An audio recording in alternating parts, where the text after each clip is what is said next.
Hi, my name is Noel, and I teach meditation as a universal practice.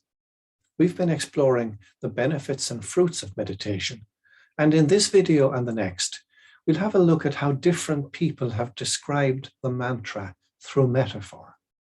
So, here goes.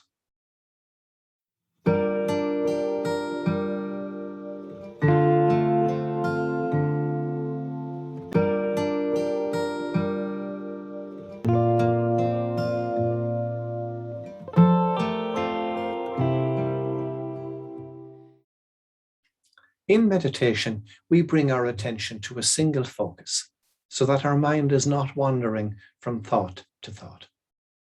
We know from experience that our attention wanders very easily, so that even though we fix our attention on our word, thoughts will still arise spontaneously and often continuously. But we can train ourselves to gently and lovingly let go of each thought and return faithfully to our word, to our mantra. The word mantra is from the very ancient Sanskrit language. The first part of the word man refers to the mind, and the second syllable tra relates to freedom. So our hope is that the mantra helps us to break free from the tyranny of our repetitive thinking. Some contemplative teachers speak metaphorically about the mantra. For example, John Cassian talks about the mantra as a fixed mark upon which the mind can focus to bring it to stillness. And in the Mundaka Upanishad, the mantra is sometimes described as like the bow that fires the arrow of the self into the heart of God. And the anonymous author of The Cloud of Unknowing speaks of a cloud of unknowing between the human heart and God, and speaks of piercing that cloud with a dart of longing love from the heart. So we have an image of the mantra as a dart with which we try to penetrate upon the cloud of unknowing. John Main, who recovered the practice of meditation in the Christian tradition in the modern world, often used metaphor to speak about the mantra. For example, in 12 Talks for Meditators, he notes that when we first begin saying the mantra, it seems as though we're speaking it with our mind silently, somewhere in our head. But as we make progress, as the mantra becomes more familiar, less of an intruder in our consciousness, we begin to find less effort is required to persevere in saying it throughout the full time of our meditation. After a while, it begins to feel that we're not so much speaking it in our minds as sounding it in our hearts.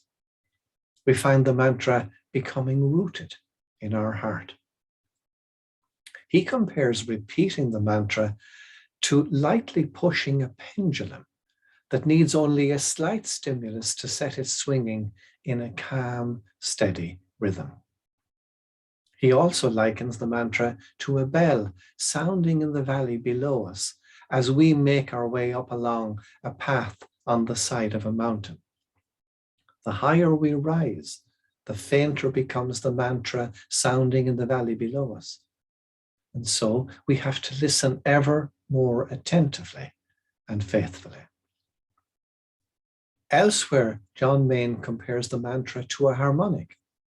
As we sound this harmonic within ourselves, we begin to build up a resonance.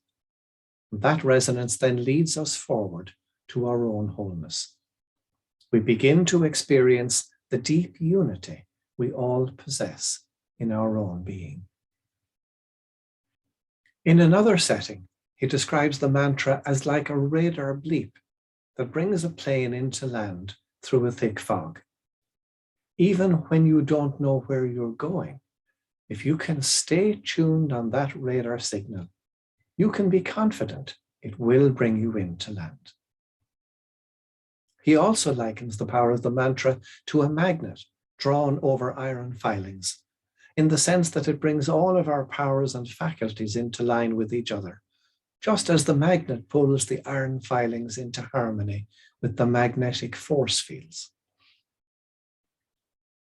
Talking with my friend Jose recently, he reminded me of another metaphor for the effortlessness that is required with the mantra. He spoke of trying to keep a feather afloat with your breath. If you try too hard to hold it in the air, you lose it. But if you blow with subtle attentiveness, almost effortlessly, then the feather stays in the air. I leave you with one final metaphor for the mantra.